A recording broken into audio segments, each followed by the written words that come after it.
मैं एक पुजारी की बेटी थी। मुझे कभी किसी मर्द ने आज तक देखा भी नहीं था, मगर शादी की रात पति ने मुझ पर चरित्रहीनता का इल्जाम लगा दिया और इस बात को साबित करने के लिए उसने मेरा अल्ट्रासाउंड भी करवाया, जिससे ये पता चला कि मैं तो 4 महीने की गर्भवती थी। मुझे वो तुरंत ही तलाक देकर मेरे मायके छोड़ गया। मैं रोती हुई अपने पिता के घर लौट आई और रात के 2 बजे मुझे अपने बिस्तर पर कुछ गीला गीला महसूस हुआ। जब मैंने चादर हटाकर देखा तो मेरी आंखें हैरत से फटी रह गईं, क्योंकि मैं एक बहुत ही ऊंचे दर्जे के पुरोहित की बेटी थी। अगर ये कहा जाए कि मेरे पास अपनी शराफत का प्रमाण पत्र था तो ये गलत नहीं होगा। पूरे मोहल्ले में हमारे परिवार को बहुत इज्जत और सम्मान से देखा जाता था। पिताजी की ईमानदारी और शराफत के चर्चे हुआ करते थे, लेकिन मैंने ये महसूस किया था कि जब भी पिताजी की तारीफ होती, मेरी बुआ के माथे पर बल पड़ जाते थे। वो मुंह से तो कुछ नहीं कहती थी, मगर हर वक्त इनकार में सिर हिलाती रहती थी। तारीफ करने वाला जब उठकर चला जाता तो बुआ कहती, किसी का व्यवहार कितना भी अच्छा क्यों ना हो, लेकिन भगवान तो इंसान की नीयत को जानते हैं। मैं उनकी इस बात पर सिर हिला देती तो बुआ चुप हो जाती, लेकिन उनकी आंखों में एक गहरी उदासी झलकती थी, जैसे कि वो मुझसे कुछ कहना चाहती हो मगर कह नहीं पाती। शुरुआत में मैं जिद करती कि वो मुझे बताएं कि उनके मन में क्या चल रहा है, लेकिन जब उन्होंने जवाब देने से इनकार कर दिया तो मैं भी चुप हो गई। अब तो मैंने उनसे कुछ भी पूछना ही छोड़ दिया था, क्योंकि मुझे एहसास हो गया था कि वो कभी भी अपने दिल की बात नहीं बताएंगी। एक बात जो मैंने बरसों में महसूस की थी वो ये कि मेरी बुआ मेरे पिताजी को पसंद नहीं करती थी। मुझे नहीं समझ आता था कि ऐसा क्यों था, क्योंकि मैंने आज तक अपने पिता में कोई बुराई नहीं देखी थी।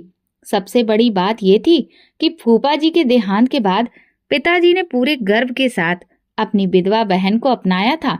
उन्होंने बुआ को अपने घर में ठहराया, उनकी हर जरूरत का ख्याल रखा, यहाँ तक कि जब फूफा जी को गुजरे हुए काफी समय हो गया तो पिताजी ने माँ के जरिए ये संदेश भी भिजवाया कि मेरी बहन से पूछो क्या वो दोबारा शादी करना चाहती है। इस पर बुआ ने साफ इनकार कर दिया था। उन्होंने कहा था, जाकर कह दो अपने पति से कि अगर मेरी 2 वक्त की रोटी उन पर भारी पड़ रही है तो मैं कहीं मजदूरी कर लूंगी, मगर मैं शादी नहीं करूंगी। माँ ने ये बात पिताजी को बता दी थी तो पिताजी बोले, लगता है मेरी बहन का दिल दुनियादारी के रिश्तों से भर गया है। कुछ समय के बाद माँ की तबीयत बिगड़ने लगी और फिर अचानक एक दिन उनका देहांत हो गया। उस वक्त मैं सिर्फ 4 साल की थी। माँ की जुदाई ने मुझे पागल कर दिया था। मैं अपने माता पिता की इकलौती संतान थी, इसलिए माँ के बहुत करीब थी। उनके जाने के बाद ऐसा लगता था कि मैं इस बड़ी दुनिया में अकेली रह गई हूँ। मुझे किसी भी चीज में दिलचस्पी नहीं रही थी। खेल कूद में भी मेरा मन नहीं लगता था। मैं दिन भर माँ को याद करके रोती रहती थी, न खाना खाती न पानी पीती। बुआ अपने पति के गम में डूबी रहती थी, इसलिए उन्होंने मुझ पर कभी खास ध्यान नहीं दिया। लेकिन एक दिन जब मैं बहुत बीमार पड़ गई तब उन्हें एहसास हुआ कि मैं माँ के बिना अकेली थी। इसके बाद बुआ ने ही माँ बनकर मेरा ख्याल रखा। उनकी अपनी कोई संतान नहीं थी, इसलिए उन्होंने मुझे ही अपनी बेटी बना लिया। अब वो ज्यादातर समय मेरे साथ बिताने लगी। माँ के जाने के बाद मैं बहुत अकेली पड़ गई थी, इसलिए मैंने बुआ के साए में माँ का प्यार ढूंढना शुरू कर दिया। इसलिए जब बुआ पिताजी के बारे में कुछ भी बुरा कहती तो मुझे वो बातें बुरी नहीं लगती थी। शाम का वक्त था। मैं किचन में शाम के खाने की तैयारी कर रही थी। बुआ सब्जी बना रही थी और मैं रोटियां बेल रही थी। तभी पिताजी किचन में आए, मेरे सिर पर प्यार से हाथ फेरा और बोले, बेटा मुझे बहुत भूख लगी है, जल्दी से खाना ले आओ। इतना कहकर वो किचन से बाहर चले गए। जैसे ही वो वहां से गए, बुआ ने मेरी तरफ देखा, मेरा हाथ दबाया और गंभीर लहजे में बोली, अपने आप बाप से ज्यादा घुलने मिलने की जरूरत नहीं है। तुम जवान हो, अपने बाप से दूरी बनाकर रखो। मुझे बुआ की ये बात बहुत अजीब लगी। भला अपने पिता से कोई दूरी बनाकर रखता है? मैंने पूछा, बुआ आप ये कैसी बातें कर रही हैं?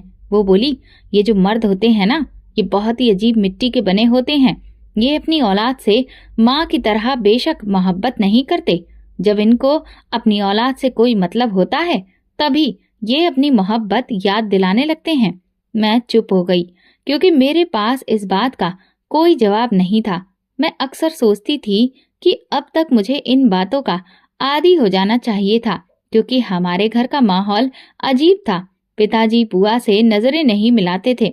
अगर उन्हें बुआ तक कोई बात पहुंचानी होती तो वो मेरे जरिए भिजवाते थे। बुआ भी पिताजी की मौजूदगी में घर के बर्तन पटकती रहती थी, जैसे कि वो अपने गुस्से का इजहार कर रही हो। मैंने महसूस किया था कि जब जब बुआ ऐसा करती थी, पिताजी घबरा जाते थे और तुरंत ही घर से बाहर निकल जाते थे। मुझे अपनी बुआ की हरकतें बुरी लगने लगी थी। एक दिन मुझसे रहा नहीं गया तो मैं बुआ से पूछ बैठी, क्या आप मेरे पिताजी के साथ इस तरह से क्यों करती हैं? मेरे पिताजी सारा दिन घर से बाहर रहते हैं और जैसे ही वो घर वापस आते हैं, आप अपना गुस्सा दिखाने लगती हैं। वो उस वक्त बड़े ही अजीब तरीके से बोली, तुम्हारे बाप ने मुझ पर बहुत जुल्म किया है। अपने घर की छत तो दी है, मगर उसने मेरी आत्मा को दागदार कर दिया है। मैं उसे माफ नहीं कर सकती। इसी वजह से मैं तुम्हें हर वक्त समझाती रहती हूँ कि जैसे भी मुमकिन हो इस इंसान से दूर रहो। मैं बोली, बुआ आप ऐसा क्यों कहती हैं? बाप तो औलाद के सिर का साया होता है और औलाद अपने माँ बाप के साए में आराम करती है, और आप मुझे इस साए से दूर करना चाहती हैं। बुआ कहने लगी, मैं तुम्हें साए से नहीं बल्कि जलते हुए सूरज से दूर करना चाहती हूँ। कुछ रिश्ते सही नहीं होते बल्कि वे जलाने वाली धूप होते हैं। मुझे बुआ की बातें कभी भी समझ में नहीं आई थी और ना ही आने वाली थी। इसी वजह से मैंने उनकी बातों पर ध्यान देना छोड़ दिया था। वो हर रात मेरे कमरे में आ जाया करती थी, मुझसे बातें करती थी और कहती थी, जब तक तुम सो नहीं जाओगी मैं अपने कमरे में नहीं जाऊंगी। मैं बुआ से कहती, मैं बड़ी हो गई हूँ, आप मेरी फिक्र ना किया करें, मैं खुद से सो जाया करूंगी। तो बुआ कहने लगती, अब तुम बड़ी हो गई हो, इसी वजह से तुम्हारी ज्यादा फिक्र होती है मुझे। जब तुम सो जाओगी तब मैं उठकर अपने कमरे में चली जाऊंगी। हर रोज ऐसा ही होता था। आज भी मैं बुआ के साथ बातें करते करते सो गई। रात के शायद 2 बजे थे। जब मेरी आंख खुली, मैंने उठकर पानी पीना चाहा तो ये देखकर हैरान रह गई कि आज मेरी साइड टेबल पर पानी रखा ही नहीं था। ऐसा पहले तो कभी नहीं हुआ था। ये शायद पहले कभी रात के वक्त मेरी आंखें ही नहीं खुली थी। खैर, मैंने सोचा कि मैं खुद ही किचन में जाकर पानी पी लेती हूँ। जब मैं अपने कमरे से बाहर निकली तो ये देखकर हैरान रह गई कि मेरी बुआ के कमरे से रोशनी आ रही थी। मैंने सोचा, बुआ इस वक्त जाग रही हैं, कहीं उनकी तबीयत खराब तो नहीं हो गई। इसलिए मैं जल्दी से उनके कमरे की ओर बढ़ी। दरवाजा बंद था, लेकिन अंदर से पिताजी की आवाज आ रही थी। पिताजी कह रहे थे, जो कुछ भी हुआ है वो सब गलतफहमी का नतीजा है, मुझे माफ कर दो। बुआ रो रही थी। वो कहने लगी, मैं तुम्हें माफ नहीं कर सकती। तुमने मेरे साथ बहुत जुल्म किया है और इसीलिए मैं तुम्हारी बेटी को भी तुमसे दूर रखती हूँ, क्योंकि तुम एक जालिम इंसान हो। अब मैं चौंक गई थी और सोचने लगी थी कि आखिर मेरे पिताजी ने बुआ के साथ ऐसा क्या कर दिया था। पिताजी कहने लगे, मैंने जो गलती तुम्हारे साथ की है वो मैं अपनी औलाद के साथ नहीं दोहरा सकता। तुम परेशान मत हुआ करो, बल्कि मैंने महिमा के लिए रिश्ता भी ढूंढ लिया है। मैं बहुत जल्द ही उसकी शादी करने वाला हूँ। बुआ कहने लगी, नहीं, मैं तुम्हें रिश्ता ढूंढने की इजाजत नहीं दूंगी। मैं अपनी बेटी के लिए खुद रिश्ता ढूंढूंगी। पिताजी बोले, हाँ हाँ, मुझे पता है कि महिमा को तुमने माँ बनकर पाला है। मैं भी अपनी तरफ से कोई रिश्ता तय नहीं करूंगा। पहले सारी बातें तुम्हारे सामने रखूंगा। अगर तुम्हें ये रिश्ता ठीक लगा तो ही मैं महिमा की शादी करूंगा। पिताजी ये बातें कर रहे थे तो मैं किचन से पानी लेकर वापस अपने कमरे में आ गई थी। मैं ये सोचने पर मजबूर हो चुकी थी कि शायद बुआ की अजीब सी पर्सनैलिटी के पीछे पिताजी का ही हाथ हो। उन्होंने ही अपनी बहन को कोई दुख दिया हो और जिससे वो उनसे इस कदर नाराज रहती थी। मगर ऐसा भी क्या हो गया था जिससे मैं बेखबर थी? फिर ये भी ख्याल आया कि मेरे रिश्ते के लिए बातें तो पिताजी बुआ के साथ दिन में भी कर सकते थे, तो फिर इस वक्त उनके कमरे में जाने की क्या जरूरत पड़ गई थी? मगर इन चीजों से ज्यादा परेशानी मुझे इस बात की थी कि ना जाने पिताजी ने मेरे लिए किस तरह का रिश्ता पसंद किया है। न जाने पिताजी जिस लड़के के गुण बुआ के सामने गा रहे थे वो कैसा होगा। मुझे तो एहसास ही नहीं था कि मेरे लिए पिताजी शादी के बारे में भी अभी से विचार कर रहे हैं और मेरे लिए लड़का ढूंढ रहे हैं। मैं यही कुछ सोचते सोचते सो गई थी, क्योंकि मैं सुबह जल्दी उठने की आदी थी। रात भर सोई रहती थी। मुझे तो लगता है कि मैं करवट भी नहीं बदलती थी। खैर, सुबह तड़के ही मैं उठ बैठी और नहा धोकर पूजा पाठ किया। बुआ के कमरे का दरवाजा खोलकर अंदर आई तो वो मुस्कुरा रही थी। कहने लगी, हमारी बन्नो तो दुल्हन बनेगी। मैं तो पहले ही पिताजी और बुआ की बातें सुन चुकी थी, मगर ये जाहिर नहीं किया था। मैंने चेहरे पर बिना कोई भाव लाए हुए कहा, बुआ आप ये क्या कह रही हैं? वो कहने लगी, मैं तुम्हारी शादी की बात कर रही हूँ। तुम्हारे पिताजी ने लड़का पसंद कर लिया है। आज वे लोग तुम्हारा रिश्ता लेकर आएंगे और हम सब देखकर हाँ कर देंगे। बताओ, तुम्हें खुशी हुई ना? मैंने अपना चेहरा सपाट रखा और बोली, बुआ आपको क्या सपना आया था? मेरी बात सुनकर बुआ गड़बड़ा गई। वो बोली, तुम्हारे पिताजी ने ही मुझे बताया है। मैंने कहा, कब बताया उन्होंने? कल रात को तो आप मेरे कमरे में ही थी। तब तक तो आपने मुझसे ऐसा कुछ भी नहीं कहा। मुझे खुद भी एहसास नहीं था कि मैं इस तरह के सवाल जवाब बुआ से आखिर क्यों कर रही थी। बुआ के चेहरे की बदलती रंगत मुझे साफ महसूस हो रही थी। वो कहने लगी, तुम्हारे सो जाने के बाद तुम्हारे पिता ने मुझे बताया। मेरे सामने तो आप पिताजी से बात करना भी पसंद नहीं करती, और फिर मेरे सोने के बाद बात क्यों कर ली? इस बात पर मेरी बुआ का चेहरा एकदम से लाल पड़ गया। वो बोली, महिमा तुमने तो मेरा दिमाग ही खराब कर दिया है। अब तुम मुझसे बात मत करना। इतना कहकर वो चली गई और मैं चुपचाप अपने बिस्तर पर लेट गई थी। मैं अपने कमरे से बाहर नहीं निकली थी। दोपहर के वक्त मुझे देखने के लिए लोग आ गए तो बुआ मुझे अपने साथ बाहर ले गई। मेरी होने वाली सास तो मुझे देखकर बलाएं ही लेने लगी।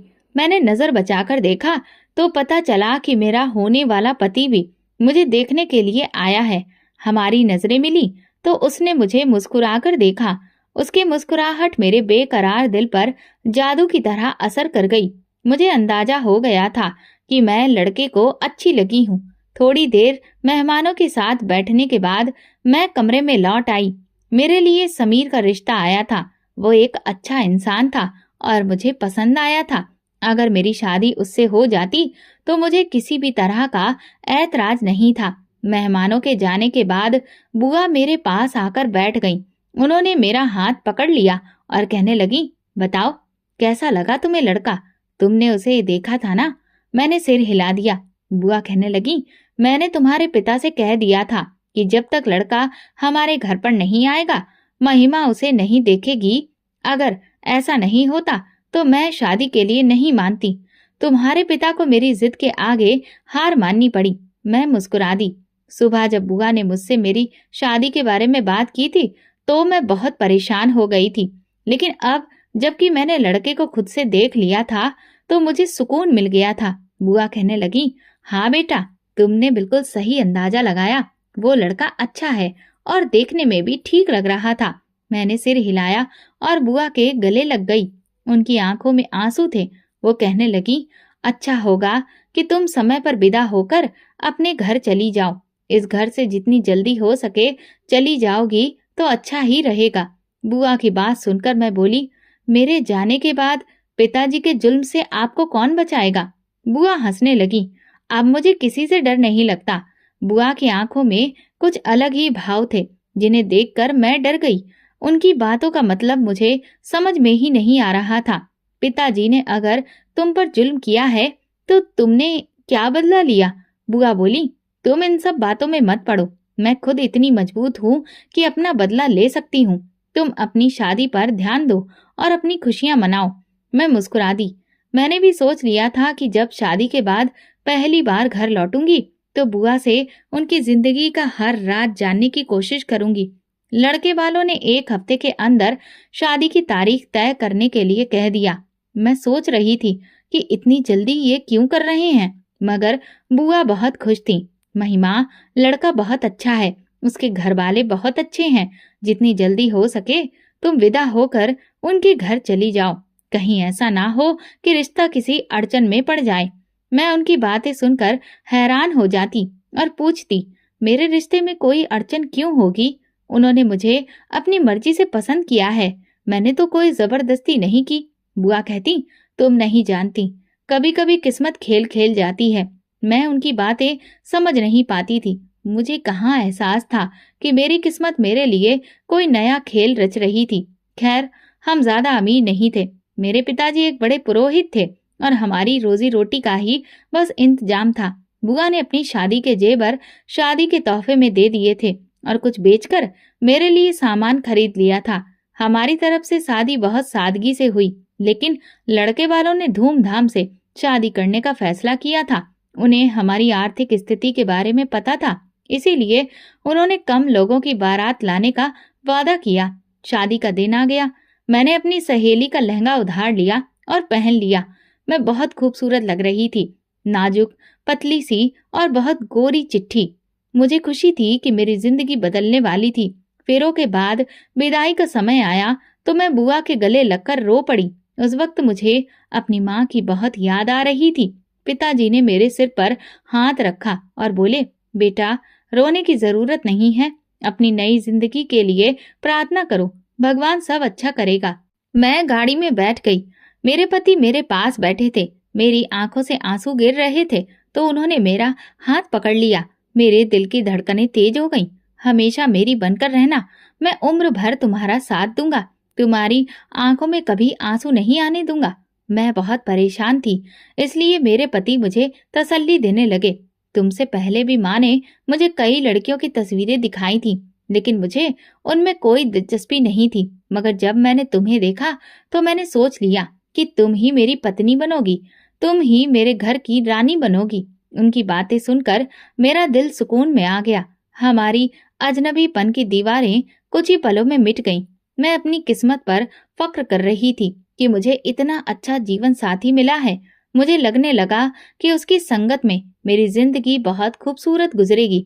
लेकिन मुझे कहाँ पता था कि किस्मत पलटने वाली है। मैं ससुराल पहुंची तो मेरे पति ने मेरा हाथ पकड़कर मुझे गाड़ी से नीचे उतारा। घर में फिर रस्में हुई और उसके बाद मुझे बेडरूम में बिठा दिया गया। मेरा बेडरूम वो फूलों से सजा हुआ था। थोड़ी देर के बाद मेरे पति कमरे में आए। अब तुम इस कमरे की ही नहीं बल्कि पूरे घर की मालकिन हो। तुम जो चाहे कर सकती हो, तुम पर कोई रोक टोक नहीं है। मुझे बस तुमसे वफा चाहिए। मैं चाहता हूँ कि तुम सारी जिंदगी मेरे साथ वफादार रहो। फिर वो मेरे पास आकर बैठ गए और कहने लगे, मैं जानता हूँ कि मैं तुमसे एक अजीब बात पूछने वाला हूँ। किसी भी पति को पहली रात ये सब नहीं पूछना चाहिए, लेकिन मैं चाहता हूँ कि आज ही हम एक दूसरे के बारे में सब कुछ जान लें। अगर कभी तुम्हारा कोई दोस्त रहा है तो फिर तुम मुझे बता दो।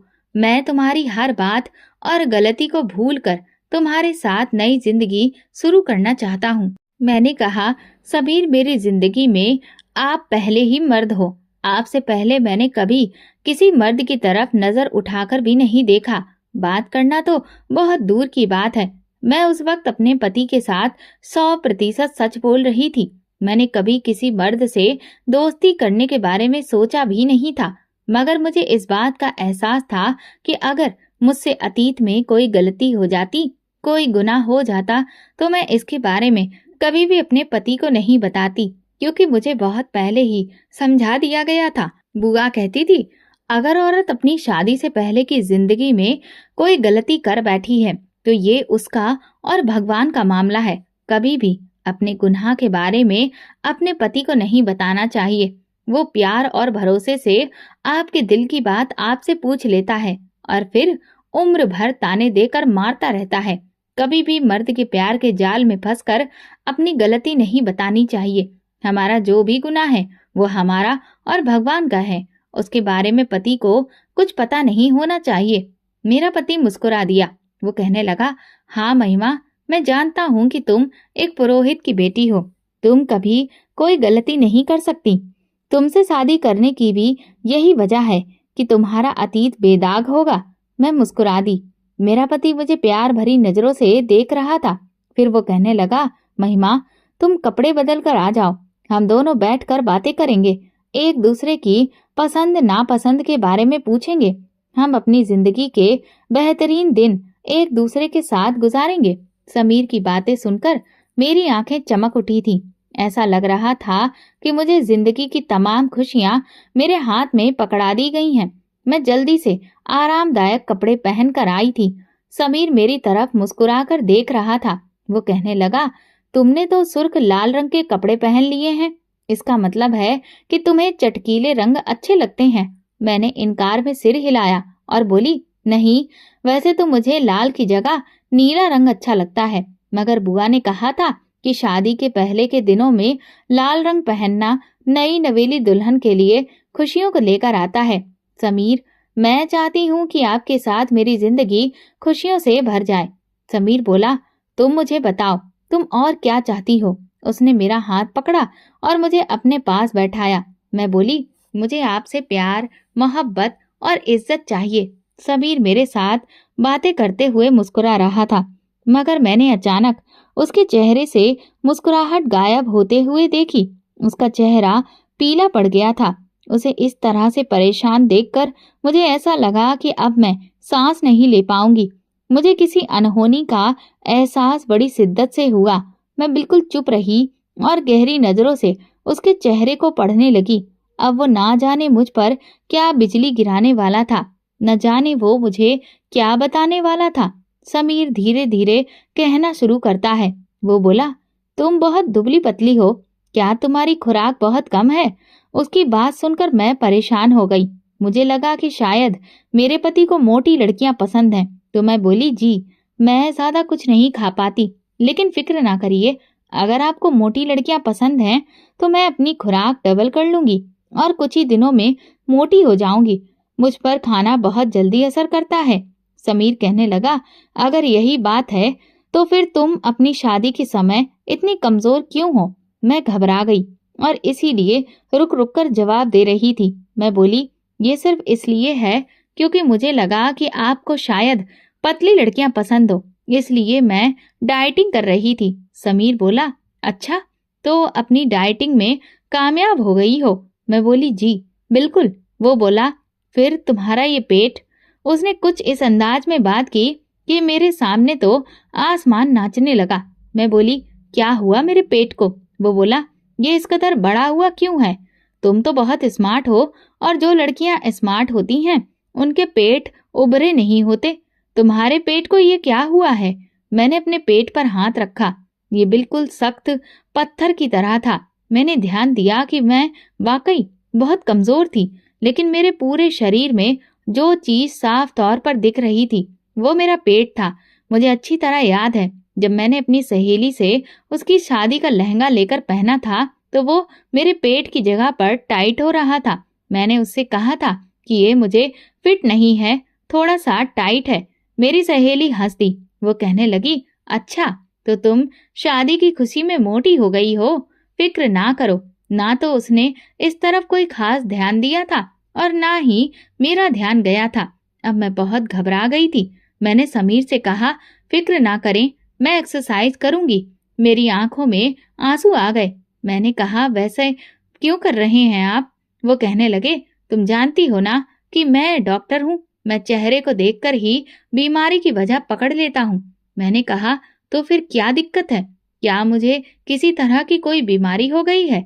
समीर ने इनकार में सिर हिलाकर मुझे गहरा झटका दिया। वो कहने लगा, तुम्हें एक बहुत खतरनाक बीमारी है, बेवफाई की। उसकी बात सुनकर मेरे दिल की धड़कनें थम गईं। ये आप क्या कह रहे हैं? मैंने कोई बेवफाई नहीं की। मेरा पति कहने लगा, तुम्हारे पेट में किसका बच्चा पल रहा है? मुझे सब सच बताओ। मैं फूट फूट कर रोने लगी। ऐसी कोई बात नहीं है, मैंने किसी के साथ कुछ गलत काम नहीं किया। मैं प्रेग्नेंट नहीं हूँ। मेरे पेट में बच्चा कहाँ से आ गया? वो बोला, मैं तुमसे सिर्फ वफादारी चाहता हूँ और कुछ नहीं, लेकिन तुमने ये क्या किया? किसी और का बच्चा लेकर मेरे घर में आ गई हो। अरे तुम्हें तो डूब कर मर जाना चाहिए। मैं अपने पति की बातें समझ ही नहीं पा रही थी। मैं बोली, आप ये क्या कह रहे हैं? मेरे पेट में बच्चा कहाँ से आ गया? मैं तो कभी किसी मर्द के साथ बात तक नहीं करती थी। मेरा पति कहने लगा, अगर तुम अपनी गलती मानने को तैयार नहीं हो तो मैं भी फिर तुम्हें ऐसे ही तलाक देने को तैयार नहीं हूँ, क्योंकि फिर सारी उम्र मुझे अफसोस रहेगा कि काश मैं तुम्हारी बात मान लेता। चलो, मैं तुम्हें एक डॉक्टर के पास लेकर चलता हूँ और तुम्हारा चेकअप करवा कर वापस लाता हूँ। अभी दूध का दूध और पानी का पानी हो जाएगा। मैं बोली, इसका मतलब आप अभी तक इसीलिए ऐसी बातें कर रहे थे? समीर ने कहा, हाँ, क्योंकि मैं किसी बदकिरदार औरत को अपने घर में नहीं रह सकता। उसने मेरा हाथ पकड़ा और मुझे बाहर ले गया। ये तो शुक्र था कि उस वक्त आंगन में कोई भी मौजूद नहीं था, क्योंकि सब लोग पूछने लगते कि तुम नई नवेली दुल्हन को कहाँ पर लेकर जा रहे हो। और अगर वो ये कह देता कि गायनाकोलॉजिस्ट के पास लेकर जा रहा हूँ तो फिर मेरी क्या इज्जत रह जाती। खैर, मैं चुप थी। मेरे पास तो कहने के लिए भी कुछ भी नहीं था। मैं दिल से भगवान से प्रार्थना कर रही थी कि अब वही मेरी मदद करे। लड़का बहुत अच्छा है, मैं इसे गंवाना नहीं चाहती। भगवान मेरा चरित्र सही साबित करे, मुझ पर किसी भी तरह का कोई भी इल्जाम ना लगे। मैं रोती रही और प्रार्थना करती रही। आखिरकार अस्पताल आ गया। वो मुझे डॉक्टर के पास ले गया। डॉक्टर ने अल्ट्रासाउंड किया और फिर जो कहा उसे सुनकर तो मुझे ऐसा लगा जैसे मुझ पर बिजली ही गिर गई हो। डॉक्टर ने कहा, आप 4 महीने की प्रेग्नेंट हैं। मैं इनकार में सिर हिलाने लगी और बोली, ये तो नहीं हो सकता। आज तक मुझे कभी किसी ने हाथ तक नहीं लगाया। मेरी इस बात पर डॉक्टर मुस्कुरा दिया। वो कहने लगा, हर लड़की गुनाह करने के बाद ऐसे ही कहती है, लेकिन माफ करना, मैं रिपोर्ट को बदल नहीं सकता। जो सच है वो सच है। मैं उठकर बाहर आ गई। पीछे पीछे समीर भी आया। उसने मेरा हाथ पकड़ा और मुझे अपनी गाड़ी में बिठाकर अपने साथ ले गया। वो कहने लगा, अब तुम अपनी सफाई में कुछ कहोगी? मैं फूट फूट कर रोने लगी। मैंने कहा, समीर, सब कुछ आपके सामने आ गया है। मैं 4 महीने की प्रेग्नेंट हूँ, लेकिन भगवान गवाह है, आज तक मैंने कभी किसी से बात तक नहीं की। उससे मिलना जुलना तो बहुत दूर की बात है। मुझे नहीं पता कि ये बच्चा किसका है और कहाँ से आया है। समीर मेरी आंखों में आंखें डालकर कहने लगा, तो फिर अपने आसपास निगाह रखो। तुम्हारे साथ ये जुल्म किसने किया? तुम्हारे घर में कितने लोग रहते हैं? मैं बोली, हम बस 3 ही लोग हैं, मैं, मेरे पिता और बुआ। समीर कहने लगा, अपने आसपास ध्यान रखना। इसके बाद उसने मुझे तलाक दे दिया। मैंने उससे कुछ भी नहीं कहा, क्योंकि शायद मेरी किस्मत में यही लिखा था। वो मुझे मेरे पिता के घर छोड़ गया। मैंने दरवाजे पर दस्तक दी। बुआ ने दरवाजा खोला। वो मुझे देखकर हैरान रह गई और कहने लगी, तू यहाँ कैसे आ गई? अभी तो रात का 1 बजा है। तू अपना घर छोड़कर यहाँ पर कैसे आ गई? नई नवेली दुल्हन शादी की पहली रात मायके वापस नहीं आया करती। मैं बोली, बुआ, मेरे पति ने मुझे तलाक दे दिया है। ये सुनकर बुआ का मुंह खुला का खुला रह गया। वो कहने लगी, तुम ये क्या कह रही हो? ये कैसे मुमकिन है? उसने तुझे तलाक क्यों दिया? मैं बोली, क्योंकि मेरे पेट में 4 महीने का बच्चा है। मेरी ये बात सुनकर बुआ ने मेरे मुंह पर जोरदार थप्पड़ जड़ दिया। वो कहने लगी, तूने किसके साथ मुंह काला किया? तुझे शर्म नहीं आई? मैं चीख चीख कर रोने लगी। मैंने कहा, मैंने कुछ भी गलत नहीं किया बुआ। मुझे ये भी नहीं पता कि ये बच्चा कहाँ से आया है। मुझे ये भी नहीं पता कि ये किसका है। मैंने कुछ भी बुरा काम नहीं किया। मैं चिल्लाती रही। फिर बुआ मेरे पास बैठ गई और मुझे गले लगा लिया। वो मुझे कमरे में ले गई और पानी पिलाया। सब कैसे हुआ? उन्होंने पूछा। मैंने कहा, मुझे नहीं पता बुआ, मेरा कोई कसूर नहीं है। इतना कहकर वो पिताजी के कमरे में चली गई। पिताजी गहरी नींद में सो रहे थे। मैं भी वहां गई। मैंने कहा, पिताजी उठिए, मेरी बात सुनिए।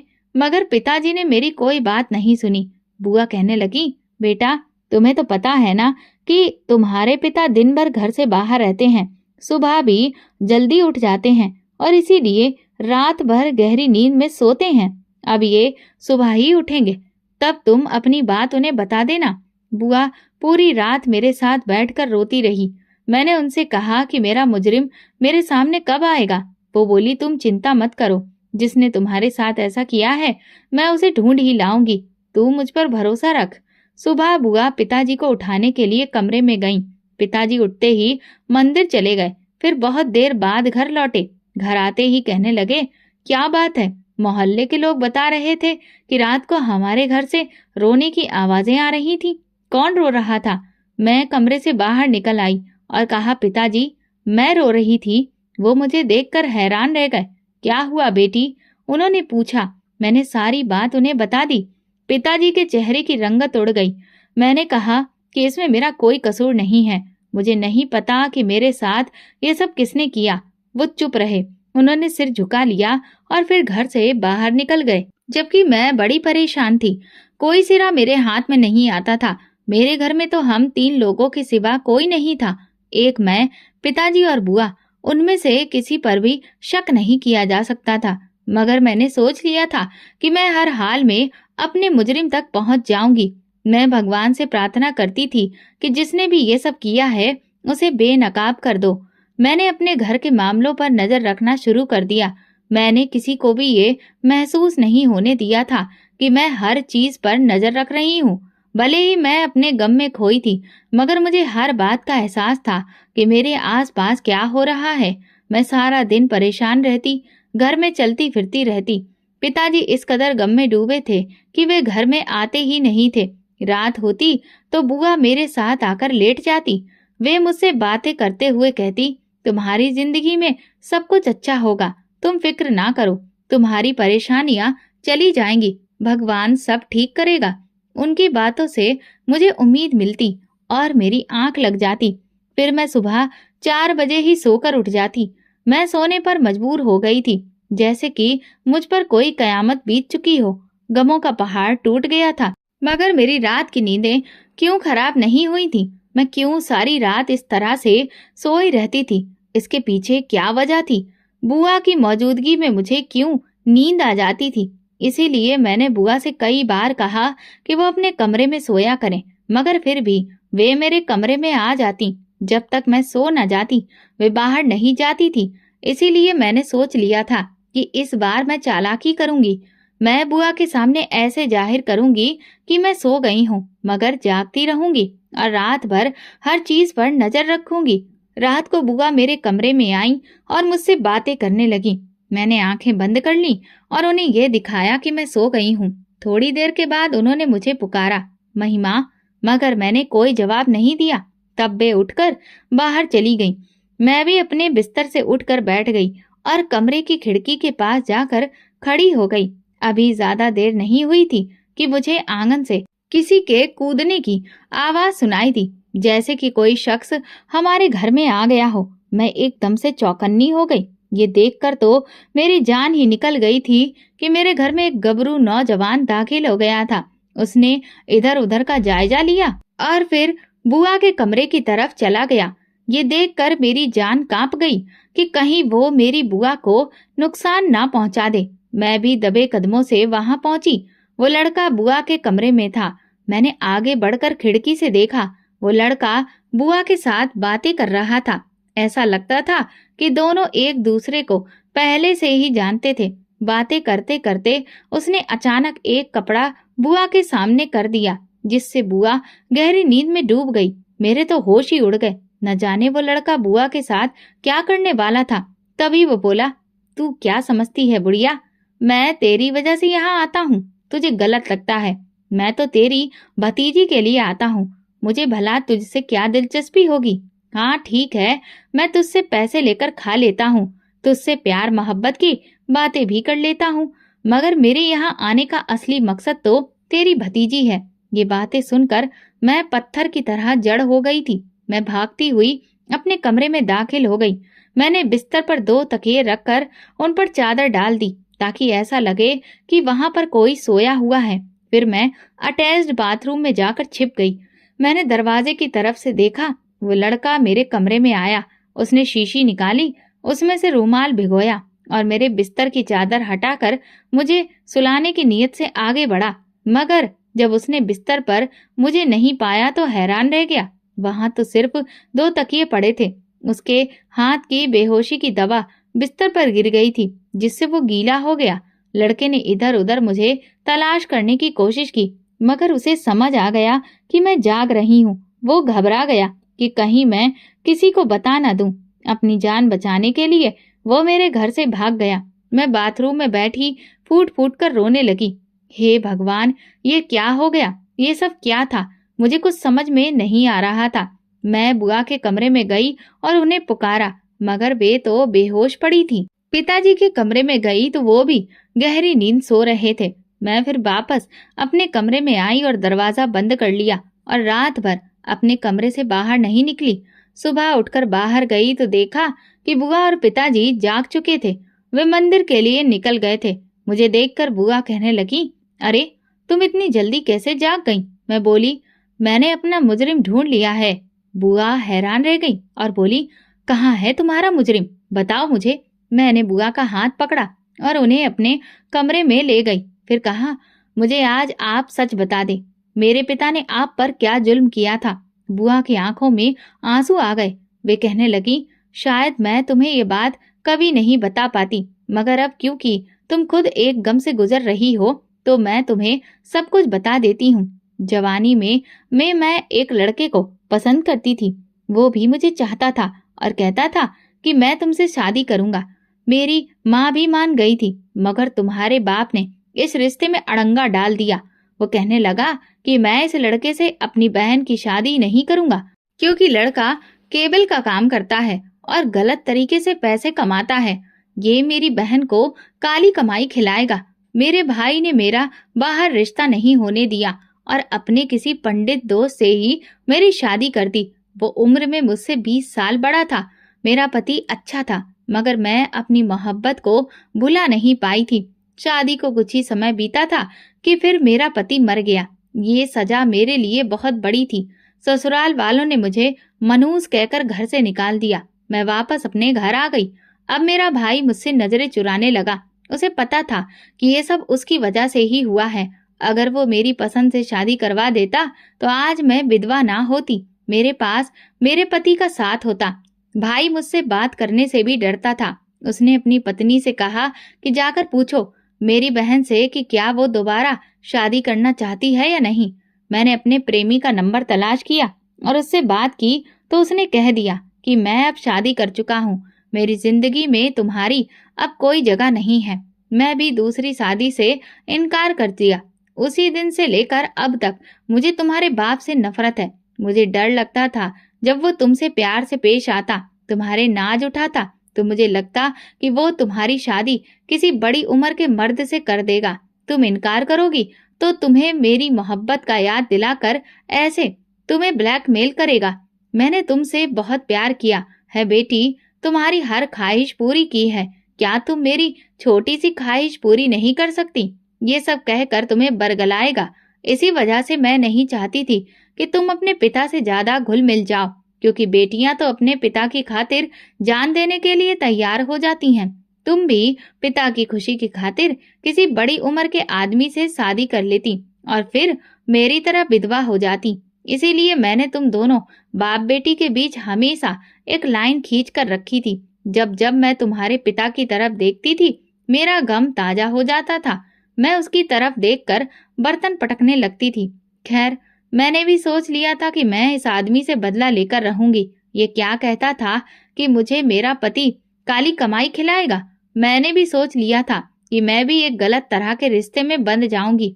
तुम्हें ये जानकर हैरानी और बहुत तकलीफ होगी कि तुम्हारी बुआ अपनी उम्र से 10 साल छोटे लड़के के साथ नाजायज रिश्ते में बंधी हुई है।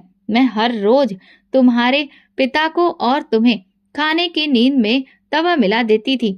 इसी वजह से वो रात भर जाग नहीं पाते थे। ये बातें सुनकर मैं फूट फूट कर रोने लगी और बोली, मैं ये सब जान चुकी हूँ। कल रात मैं जाग रही थी। मुझे सुलाने के बाद जब आप अपने कमरे में चली गईं, तो थोड़ी देर के बाद एक लड़का घर में दाखिल हुआ। वो आपके कमरे में गया। उसने आपको नींद की दवा सुलगा दी और फिर मेरे कमरे में आया। मैं खुद को कमरे में बंद कर चुकी थी। उसने मुझे भी नींद की दवा सुंघाने की कोशिश की, मगर मैं बच गई। वो आपके कमरे में कह रहा था कि मैं तुम्हारी खातिर नहीं बल्कि तुम्हारी भतीजी की खातिर यहाँ पर आता हूँ। मुझे जिसने पेट से किया है वो कोई और नहीं बल्कि वही लड़का है जिसे आप घर बुलाती थी। आपका गुनाह मेरी जिंदगी का सबसे बड़ा गुनाह बन गया है। आपने मुझे उम्र भर का रोना दे दिया है। मैं ये बातें करती रही और फिर बेहोश हो गई। मेरी आंख अस्पताल में खुली थी। बुआ ने बताया कि तुम्हारे पेट में जो बच्चा पल रहा था वो खत्म हो गया है। बुआ की बात सुनकर मेरी आंखों में आंसू आ गए थे, क्योंकि मैं इस बच्चे को प्यार नहीं दे पाती। वो मुझे हमेशा मेरी तकलीफ और अतीत की याद दिलाता और मैं उम्र भर उसे देखकर बच्चे से नफरत करती रहती। बुआ ने उस लड़के से बदला लेने का सोच लिया था। उन्होंने उसे फिर से एक रात घर में बुलाया। जब वो दाखिल हुआ तो उन्होंने पुलिस को फोन कर दिया और कहा कि ये एक चोर है। चोरी के इल्जाम में उसे गिरफ्तार करवा दिया गया। उधर मेरे तलाक की खबर भी पूरे परिवार में फैल चुकी थी। मुझे इस बात का डर था कि अब हर कोई मुझ पर ही आरोप लगाएगा, मगर भगवान भला करे समीर का। उसने सबको यही कह दिया कि मैं अपनी पत्नी को तलाक इसलिए दे रहा हूँ क्योंकि मुझे कोई और लड़की पसंद थी। उसने मेरा इल्जाम अपने सिर पर ले लिया था। उसके तलाक देने के बाद मेरे कई रिश्ते आए, मगर मैं अभी फिलहाल किसी के साथ शादी के बंधन में बंधने के लिए तब बिल्कुल भी तैयार नहीं हूँ। अब आप ही बताइए कि अब मुझे क्या करना चाहिए। दोस्तों, अगर आपको हमारी कहानी पसंद आई है तो प्लीज कमेंट करके जरूर बताइएगा। वीडियो को लाइक करिए और ज्यादा से ज्यादा शेयर करिए। अगर आप इस चैनल पर नए हैं तो सब्सक्राइब जरूर करिए और नोटिफिकेशन बेल को दबाएं ताकि अगली अपडेट सबसे पहले आपको मिले। धन्यवाद।